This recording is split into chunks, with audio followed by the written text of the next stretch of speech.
Okay.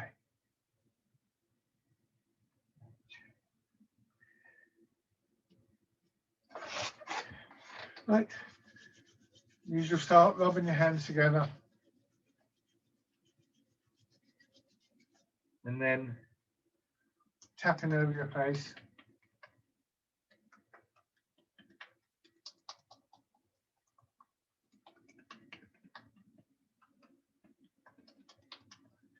Over your head and neck.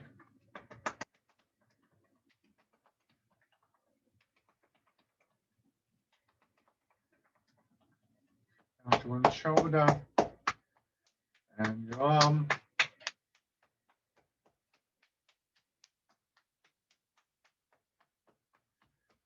Side.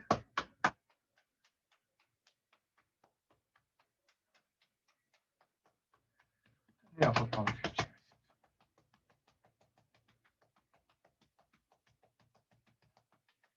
Your belly. And your legs.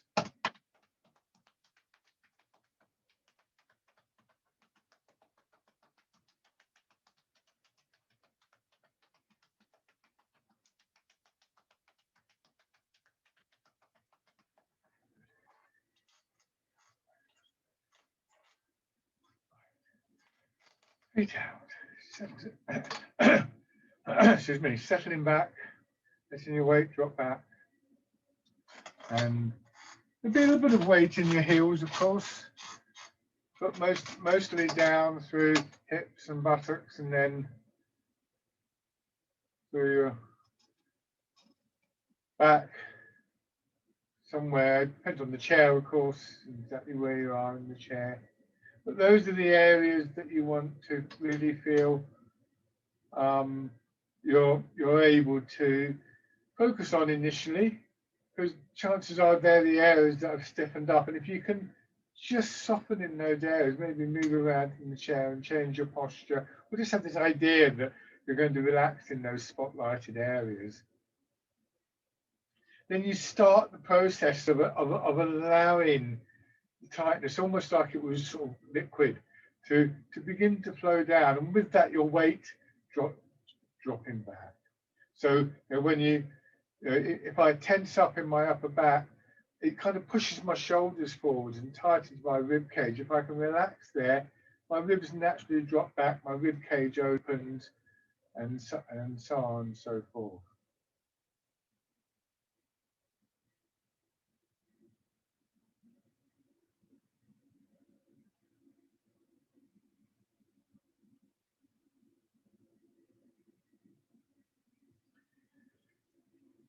So that's the approach that we would always take.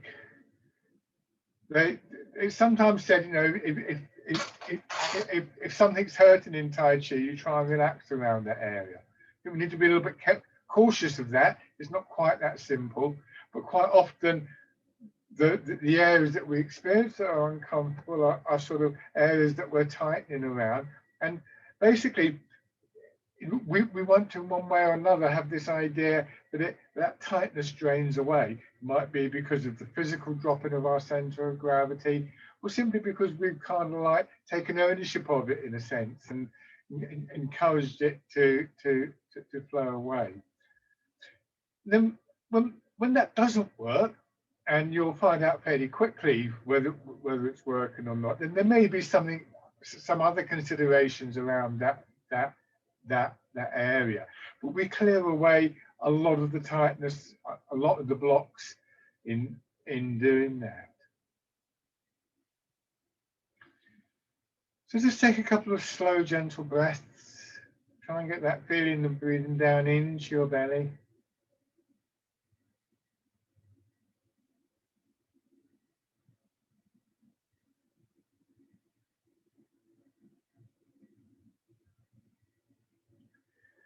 Weight coming a little bit forwards, but hips still dropping them back. So this longer feeling through our back and our spine. Chin pulled in to just create a slight pull from the ridge of bone at the back of the skull where it meets the neck. It's called the occipital ridge. So there's a slight lifting through that. the spine itself gently opening like the string of pearls being pulled apart. And this is all part and parcel of this inner structure that we recognize and begin to have more confidence in. And that helps with that softening of other areas. We don't need, for instance, to be stiff in our ribs to be upright. The ribs don't hold us up, but if we are, or indeed our shoulders, but if we are trying to put ourselves up, we will create tension there. And in fact, we want the opposite. We want the rib cage to be free with the breathing and so on and so forth. So we learn to rely on that inner structure as something to come back to. And I think this idea again of a return, as we extend out, we reach a point of stiffness if we go too far, and then we come back and we re-establish that inner strength, and then we can move out again.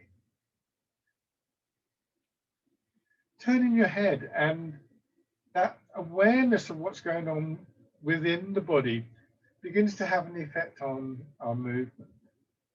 Instead of turning your head by sort of pulling and pushing with the muscle, or rather pulling, you don't push with the muscle, say in the shoulder, you realize that the effect of the movement goes down the spine a little bit. There's a little bit of movement in the spine. So we're using the big muscle across the upper back and others. We're also taking advantage of the elasticity of the muscles that hold the vertebrae in place. They don't necessarily do a great deal of, if you like, conscious contraction, but when they're stretched out, they will pull back and so on and so forth. So there's usually, when we do any kind of movement, there's a kind of central power, central source for that movement. And a lot of the time, of course, particularly when we're standing, also when we're seated, it's going to be legs. But then there's also, if you like, subsidiary elements, and it's the combination of all of these things that really gives the quality and the strength of the movement. And the shoulders. So this is significant in Tai Chi, that one of the kind of goals is to develop this whole body movement. Now, even where it's clear that maybe a particular exercise like this one obviously has a focus on the shoulders going forward now. We do that quite a lot, as other forms of exercise do, but it's really in, if you like, in the service of that goal of the whole body moving. And we may isolate different parts of the body in some exercises to focus our attention on them, and also to sort of mechanically tone them up. Hands to your sides, arms forwards, and then just winding around, elbows out slightly.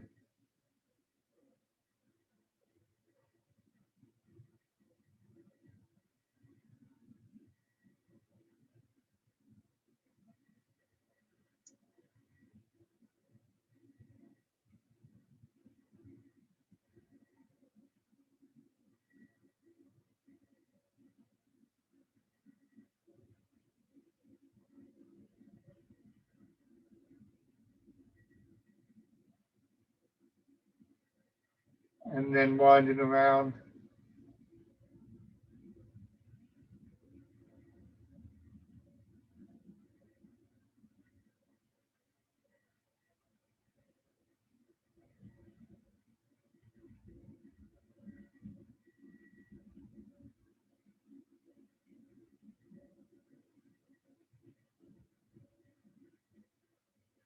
And back the other way.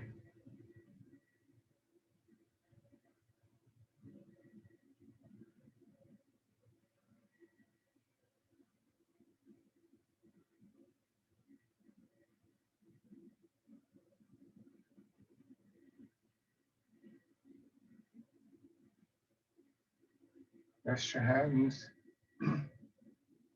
easing forwards and pushing back.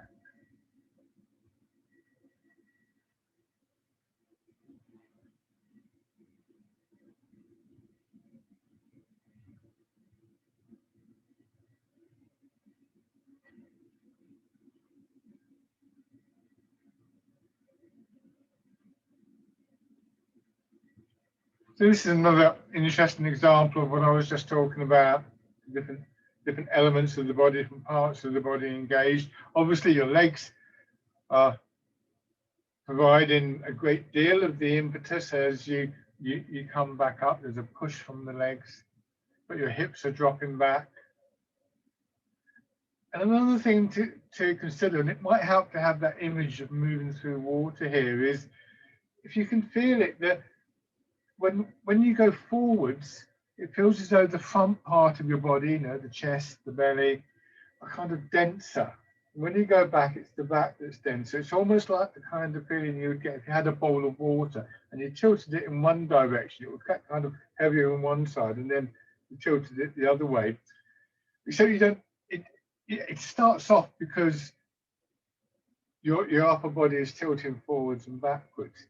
But as we can become more aware of that, like a lot of these movements, that can become the dominant movement. So that becomes part of how we move forwards and backwards. If you can imagine that you're holding the bowl and something created a wave that pushed the water to one end of the bowl, you'll do that, and then it went to the other end of the bowl, you'll do that. Kind of almost hydraulic quality. And this is one of those elements where our awareness of what is going on really begins to enhance that. And that in itself is, that change is a combination of lots of little movements, but we don't want to analyze that. We just want to, if you like, imagine that that's what's happening within the body.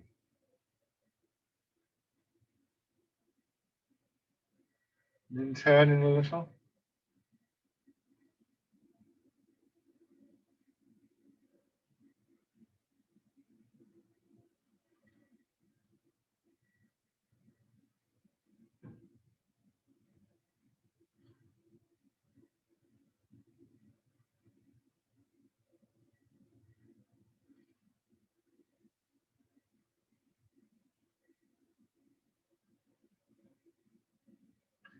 Turn the other way.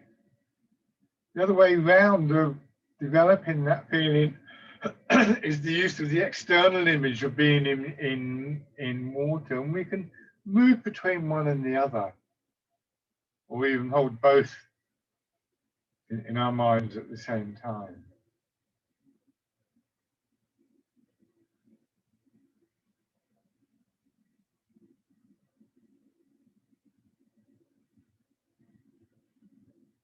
And then going around.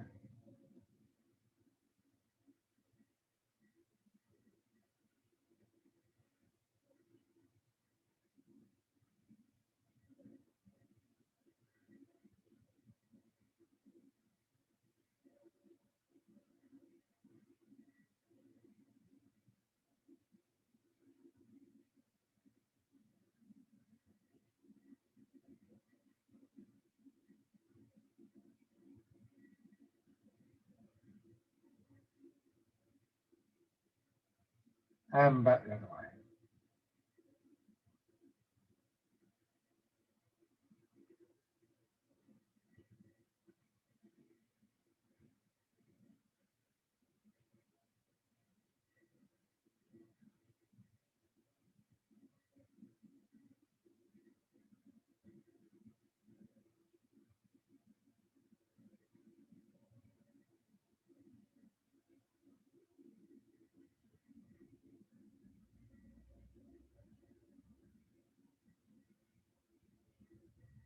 Good. And then settling down back in your hips and on one side with the other foot leg on the other side, step in.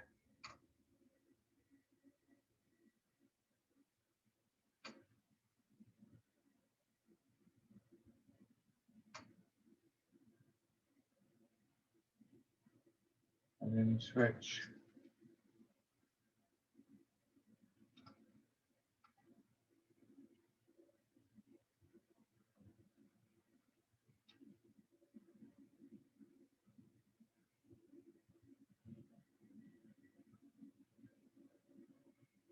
Alternating from side to side.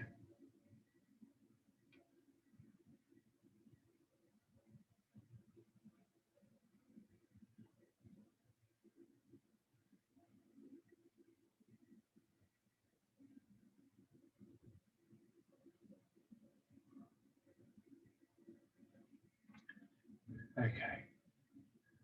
Hands by your sides again. Now moving the weight as you wind the arms.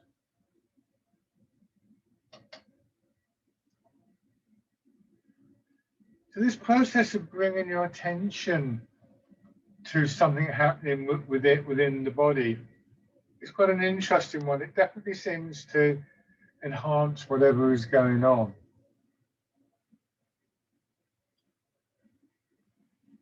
I wouldn't like to say what the mechanism for that is, except that obviously, use of imagery, memory, simple awareness are all things that have physical effects on the body in one way or another.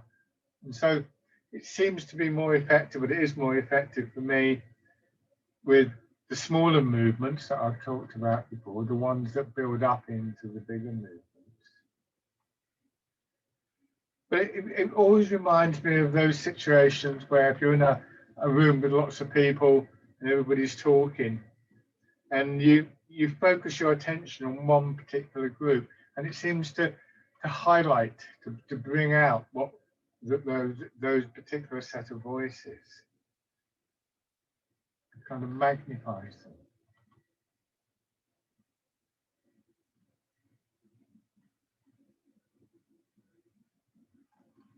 And then Fisherman Castanet. So repeating the movements is a very characteristic element in Tai Chi. Offers an arena for that sort of reflection, because when you get beyond the sort of particular choreography of the movement,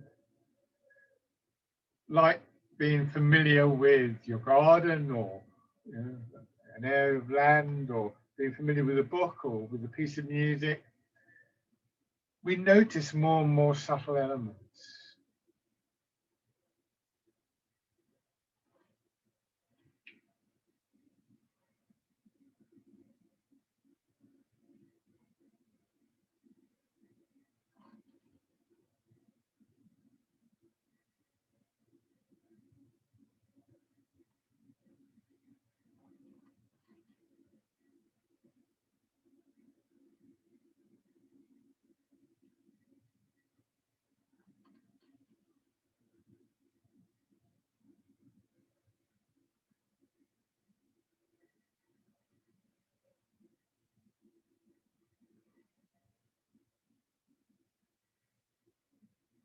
And then coming over,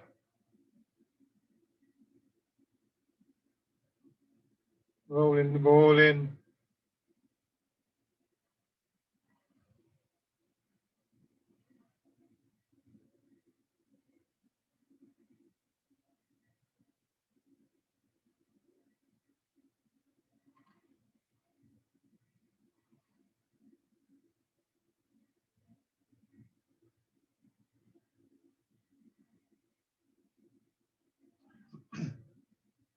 As an example of, excuse me, I'm fog in my throat. As an example of how we can bring about changes in movements and how they feel. With this one, for instance, at first it's just a very lightweight ball, but if you imagine it being a bit heavier, so that you have to work a little bit harder to actually get that sense of pulling. There's a stronger you imagine the stronger resistance there.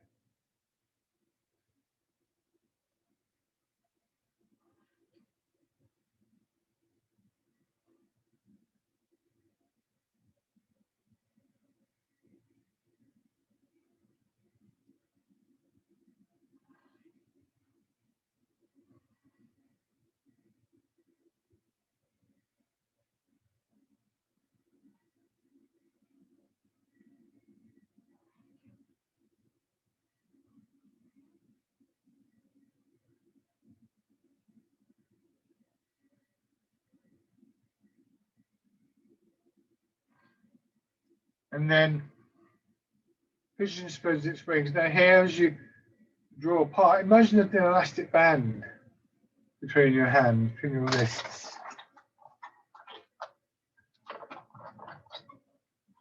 So that you're pulling against the resistance of that elastic band.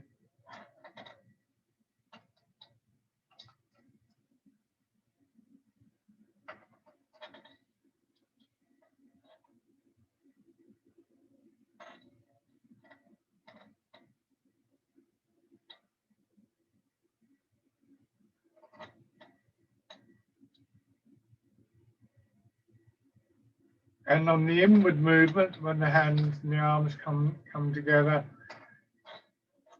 you could, for instance, imagine that there's a ball there that you're trying to squeeze in. Again, there's that little bit of resistance.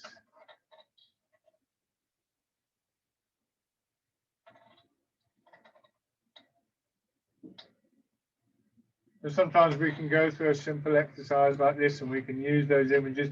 We might reverse them. We might imagine the ball's here and it's trying to push our arms out and we're just trying to not let it push too quickly. Things like that. So you can play around quite a lot with these different images.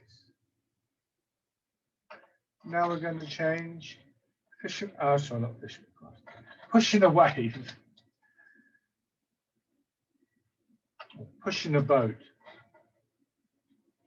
Here the image is quite obvious, really. You know, you're pushing an object, pushing against water in the object in it, or whatever. So there's a resistance that doesn't harden up and doesn't cause you to stiffen up.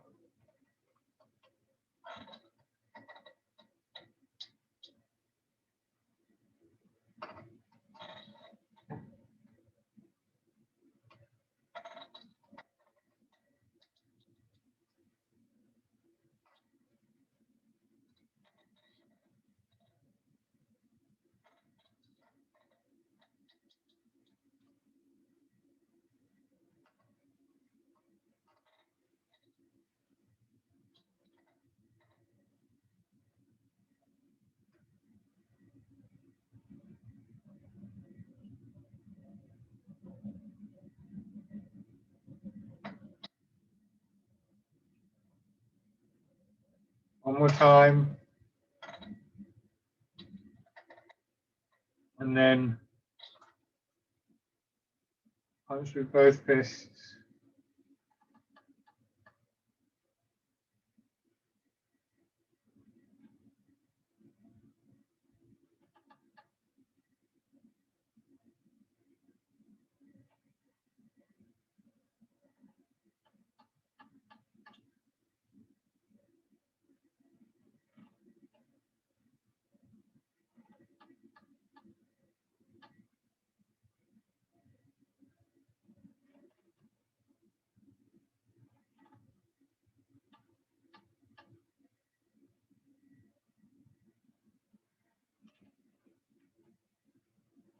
And then back to pigeon spreads its wings and the last three in a little sequence.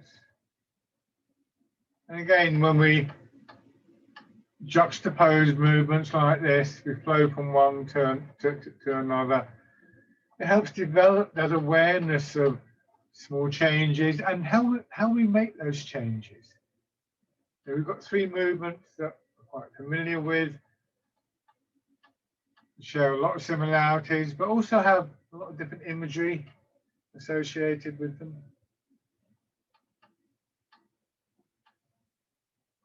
And there isn't necessarily a kind of right or wrong in how you make the change. It depends on exactly how you're understanding and feeling the movement at any particular time.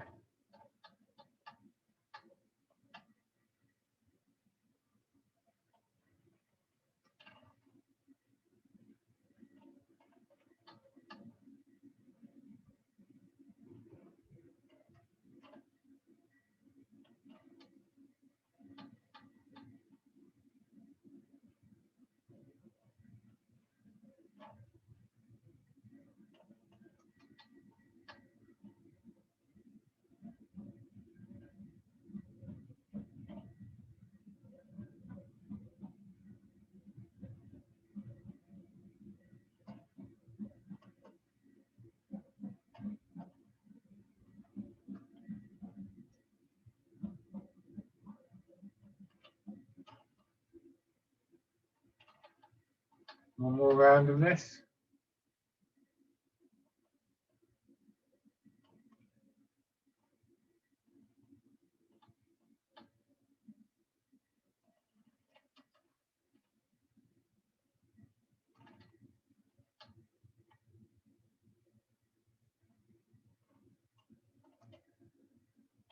Opening your fingers, winding your hands out a little bit further.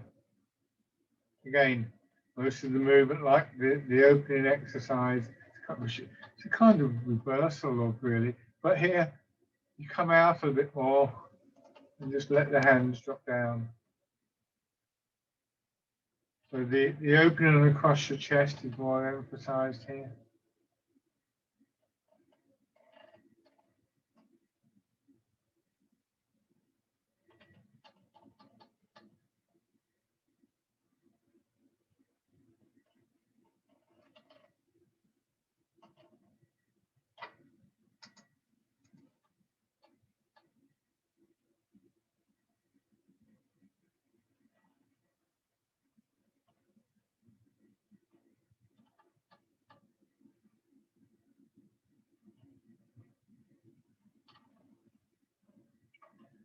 Now come forward from this newer exercise that we've been doing recently, polishing the table. Just flatten your hands out, turn. Now be careful here with the turn. And come back, your hands come in front of your belly, and then turn again. What you want to try and do is lean forwards and sort of sweep your hands around. And back. I'm kind of exaggerating. It doesn't necessarily have to be that big a movement. You turn. If I break it down, I go forwards, and it's like I'm pulling something around.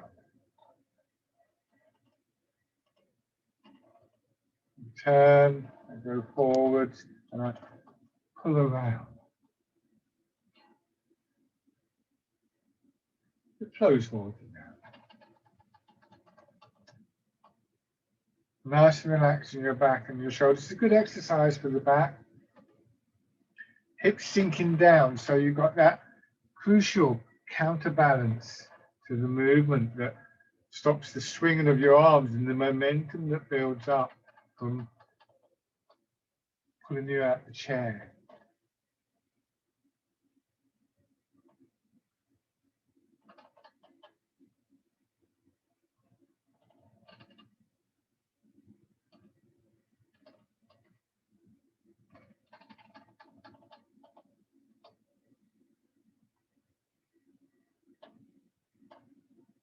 And then just rest your hands.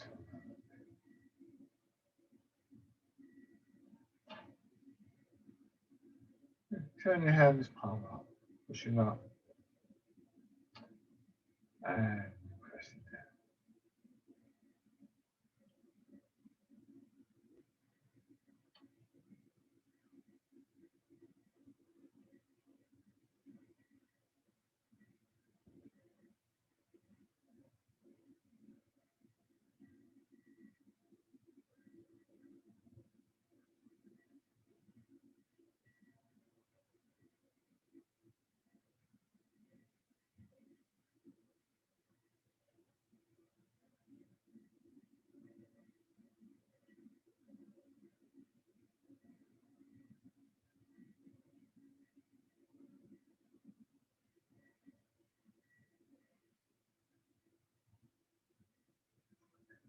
There's another aspect of the movement that is really valuable to take a look at. The idea that there's a counterbalance in movement. Quite often it's one associated with the hips. And we'll always end up going down into the ground, although not necessarily in a straight route. And it establishes a really important idea that we reinforce that connection to the ground whenever we want to extend out, in whatever direction we're extending. And then changing.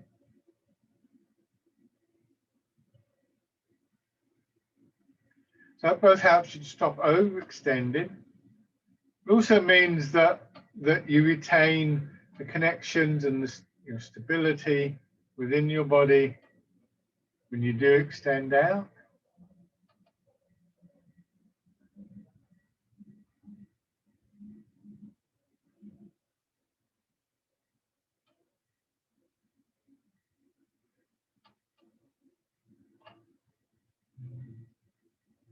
It also reinforces the importance of hips and waist and the area in between, in a sense, initiating the movement.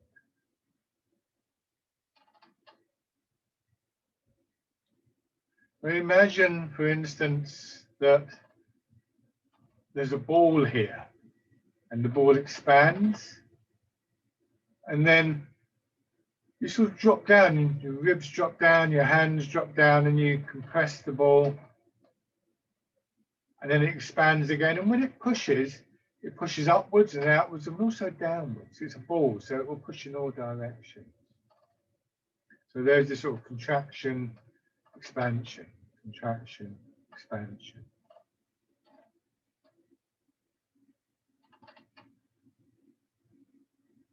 And then part in the clouds.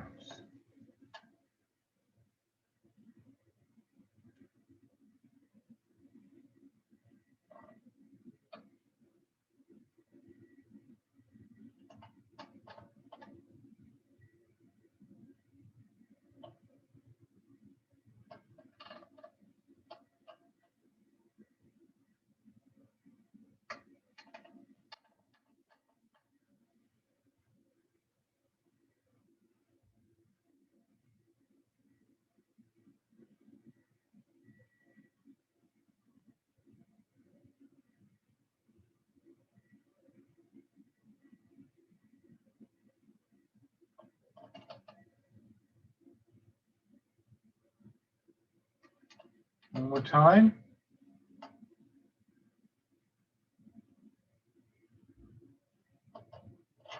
And then letting your hands drop down, changing.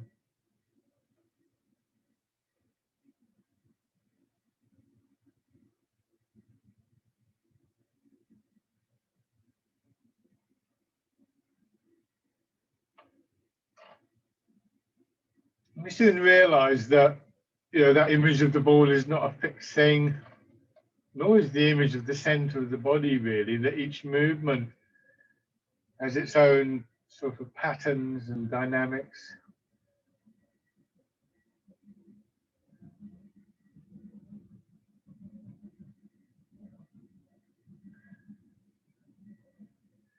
So eventually that becomes a very useful thing, because it means that, if you feel a particular part of the body engaging with this movement, if you happen to be a bit stiff, like say a shoulder or something like that, then that may mean that this is a useful exercise for you to practice to release that, as long as you're careful.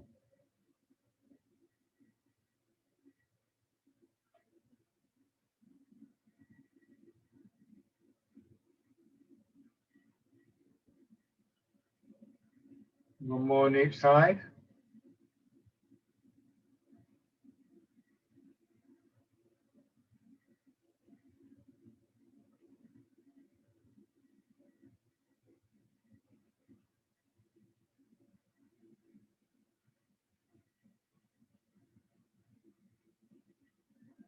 And then changing.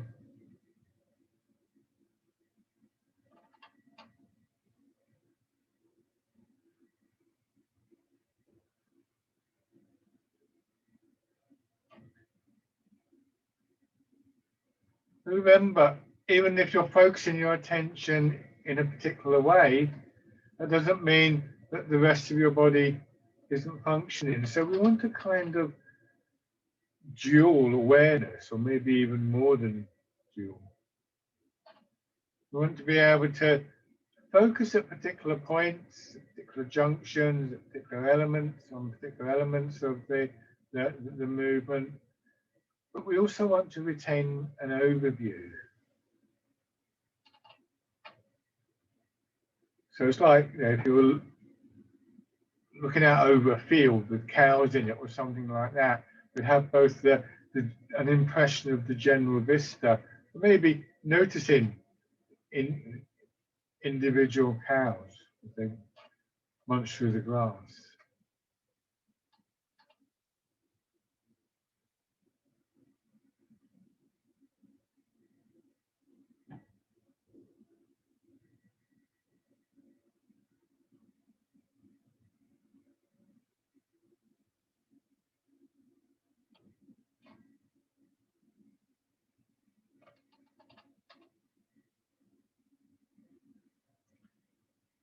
So this time, factor in the turning movement.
Let's do one more round of this.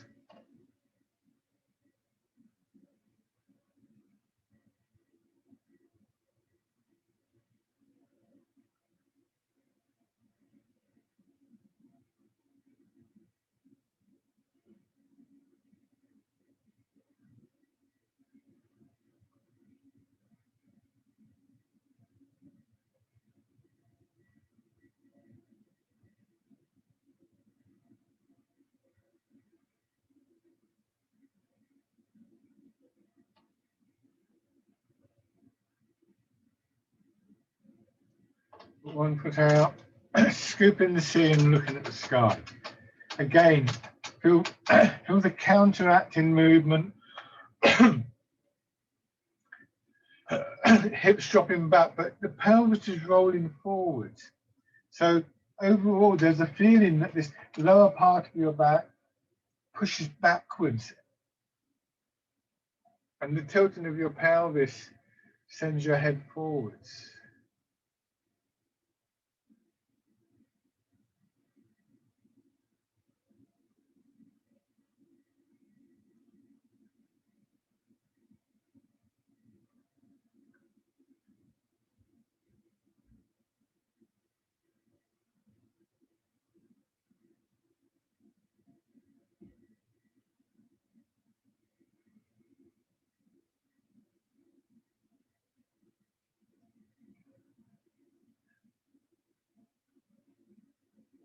Good, and then changing.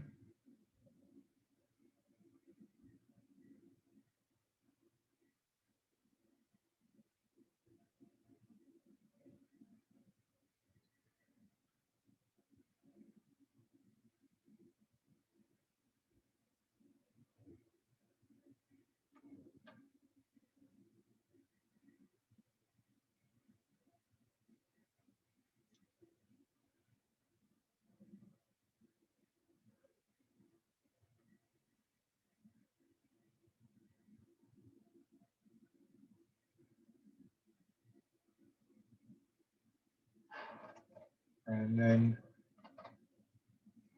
switch over.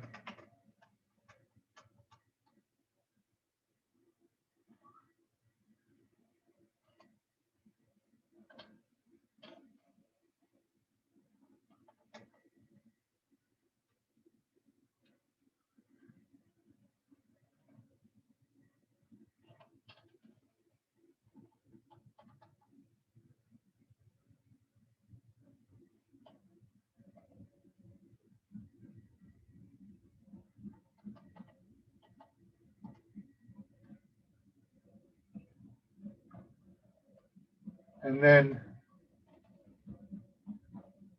grasping the tiger's ears.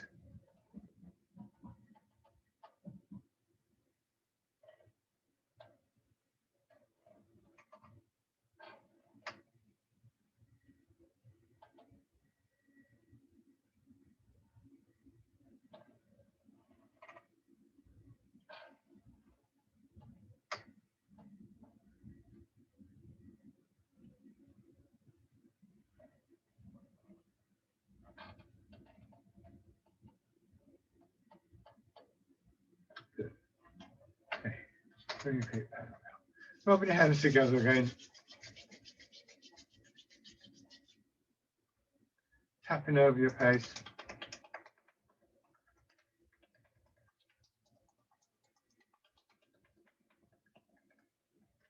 Over your head and neck.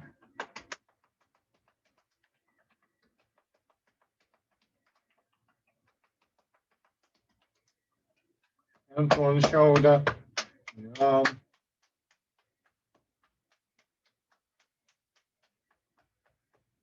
The other side. The upper part of your chest. And belly. Your legs. Shorter, so like really warm your legs up, get the blood flowing so that they'll function for you.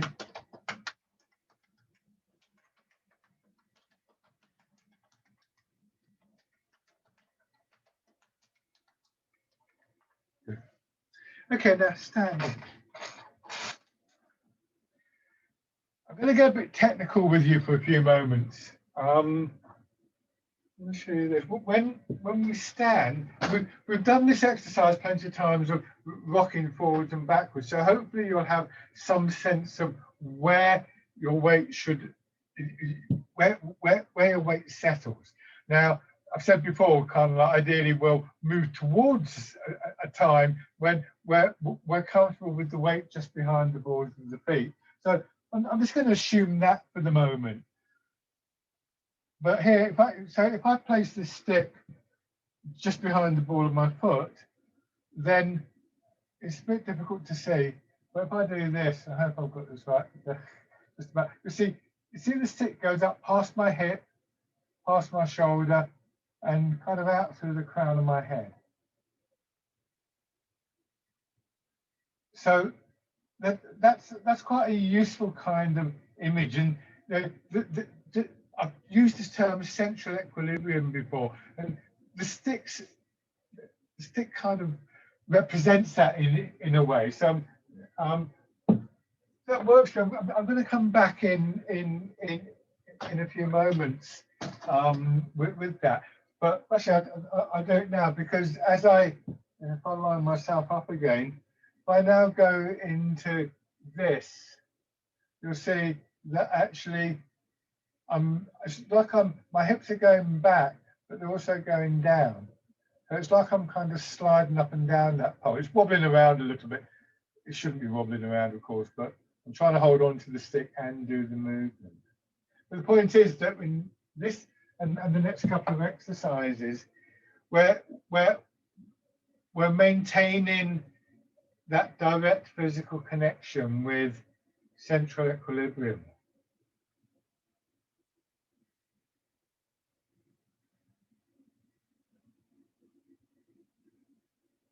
Hips are going back a little bit, but the top of your legs are sort of hinging on your knees as much as possible. Again, nobody's coming around and kind of measuring this, but to say there's only a very slight change in the angle of my shin bone. It may go back a little bit, but once I'm forwards here, then it certainly doesn't go like that. And that's the hips going back, and the pelvis tucking under takes me down, because that draws the hips down. I'm not suggesting that we should hold our knees rigid, by the way. there will be some movement there. So I'm kind of generalizing, but in general, this sort of angle there is kept within a few degrees. Now change to the wild goose.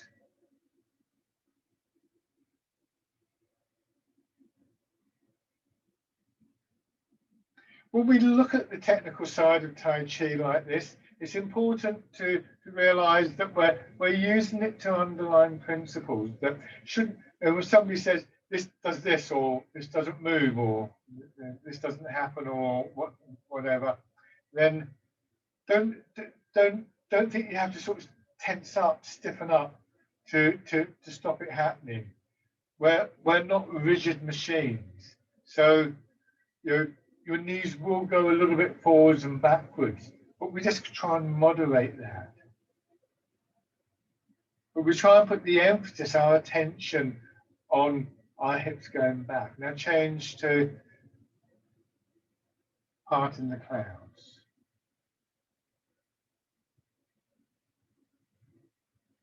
So what this means is these three exercises take place, as do many of the exercises that we do, with our upper body maintaining an upright stance, in line with the pull of gravity, shoulders and hips connected, and so on and so forth.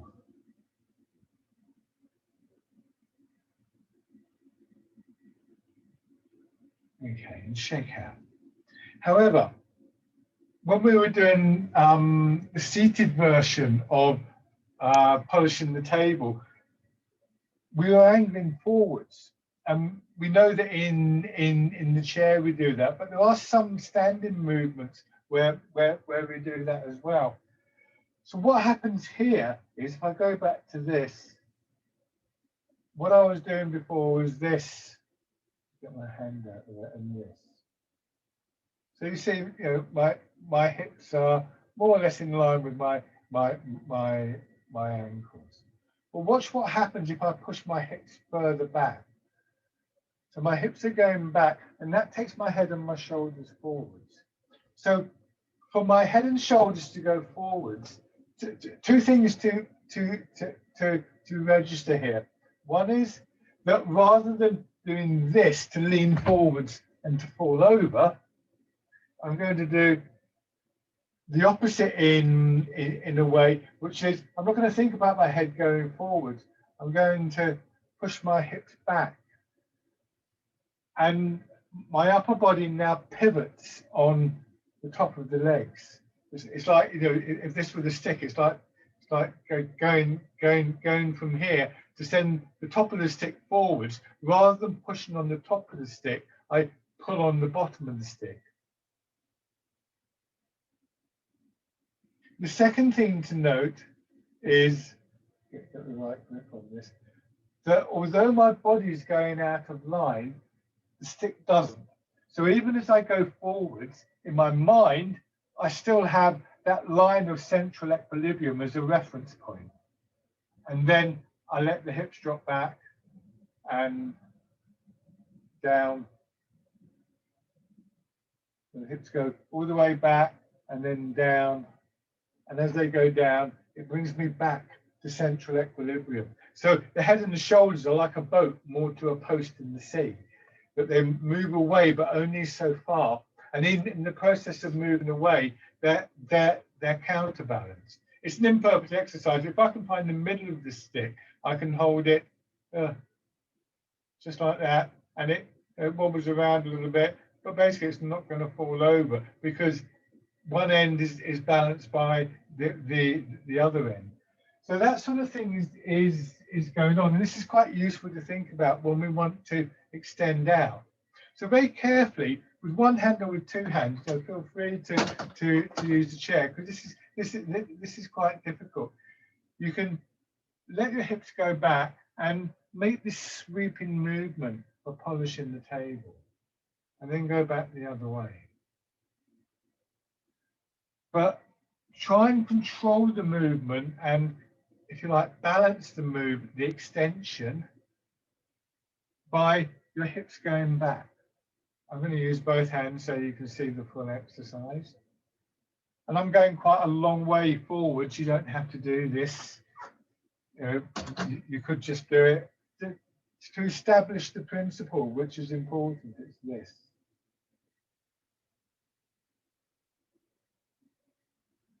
So your hips go back. I don't have to stretch my arms out because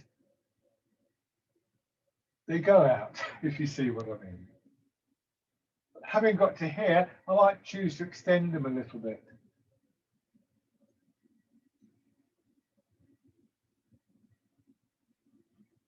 So this is how we learn to extend outwards.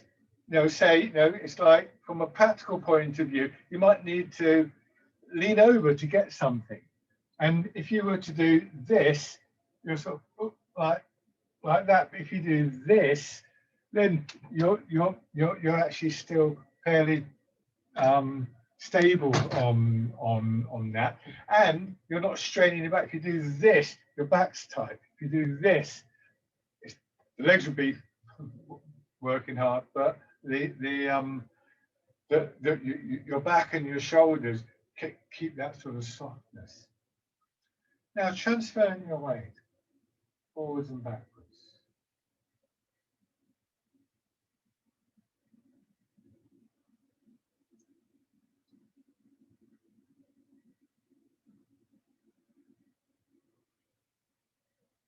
When I do this, going back to my trusty stick, my stick moves with me.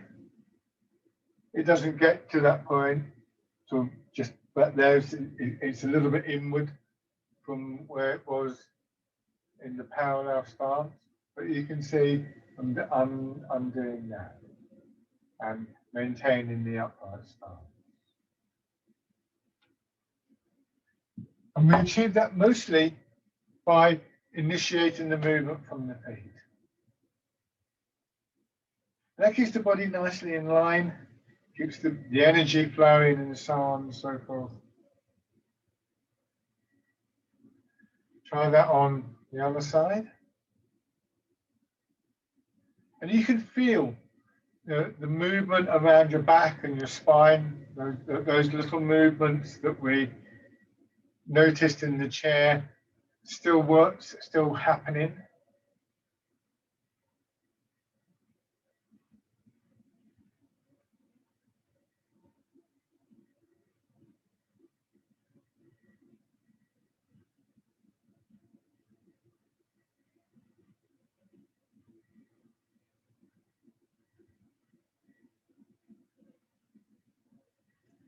Good. Now, have your first foot forwards.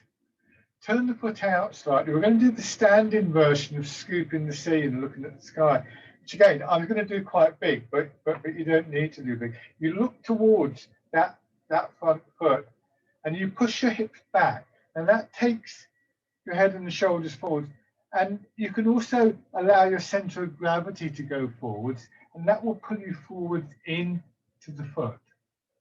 Now, we don't want to stay like this because we'll just fall over. So as you start to arrive in the foot, you allow the hips to go back, and that brings you back up to the central equilibrium. And you go back, and you might even choose to angle backwards slightly. So we've got this movement. I do it sideways on. It's this movement here that I want you to notice. Everything is controlled from the hips, and allowing the hips to drop down actually pushes you into the foot. If I do this, I start to fall over. If I can do this, it stops me, which is useful to know. And then we let the arms follow from here. So what I'm beginning to feel is that when we just walk along the road or something like that, these actions are actually taking place in very small ranges. They're micro movements. Our pelvis is constantly adjusting. So practicing something like this, either standing or chair based, as a big movement will really help those But not only is a big movement, sometimes we should be doing it as quite small movements.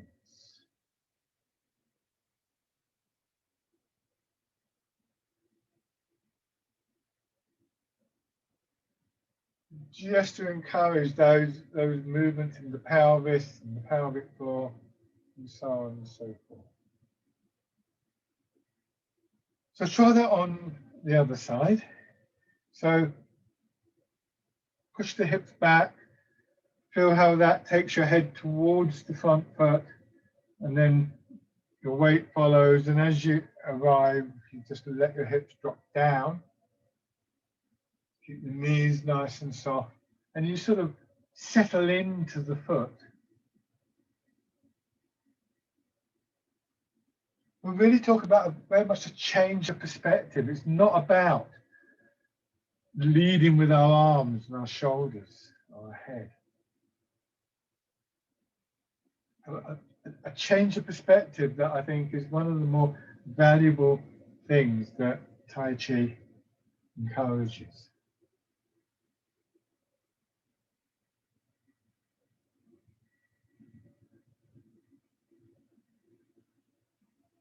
So although most of what we do is done upright, we also learn that we can move out of that upright position and come back to it, like the boat coming back to the mooring pole.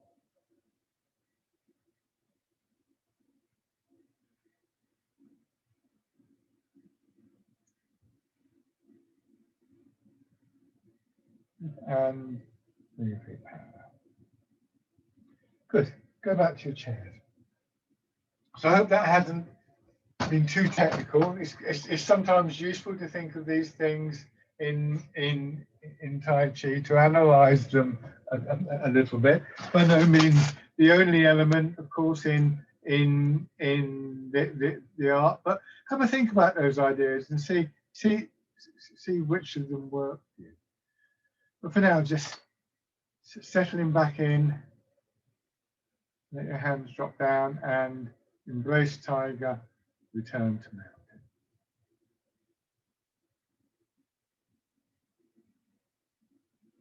Everything just quieting down.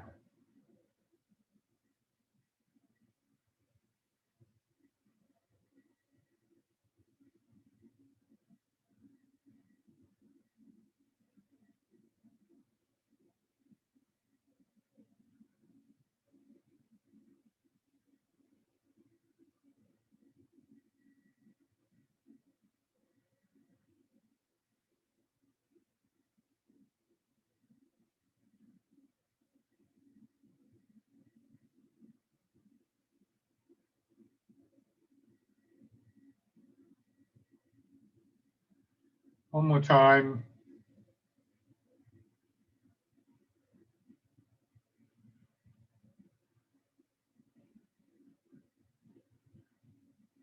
And rest.